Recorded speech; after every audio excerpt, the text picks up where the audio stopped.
Mentre le scosse sismiche con epicentro Miane hanno riportato di prepotenza l'attenzione sul rischio terremoti in Pedemontana, con lo stesso presidente del Veneto Luca Zaia che si è detto preoccupato per i movimenti della faglia ai confini tra il Trevigiano e il Bellunese, Nicola Casagli, presidente dell'Istituto Nazionale di Oceanografia e Geofisica Sperimentale con sede a Trieste, spiega l'origine di un altro fenomeno che ha allarmato quell'area, in particolare il Vittoriese, i boati avvertiti in Fadalto che per lungo tempo hanno fatto temere che in zona si potessero scatenare fenomeni sismici rilevanti. I boati del Fadalto sono stati un fenomeno molto particolare, un fenomeno più idraulico che sismico, legati alle forti piogge che causarono l'alluvione del 2010. Qualche mese dopo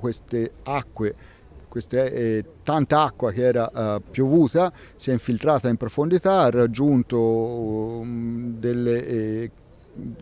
condotti carsici a grande profondità, generando movimenti su delle piccole fratture e quindi generando dell'attività sismica, cioè del rumore sismico, che però non è legato a sismicità, è legato a questi effetti idraulici. Non dunque boati legati a scosse, ma a fragori causati dallo spostamento di masse d'acqua, che, spiega Casagli, potrebbero ripetersi anche in futuro. È possibile se si ripetono condizioni idrauliche e idrogeologiche analoghe a quelle che ci furono in quegli anni.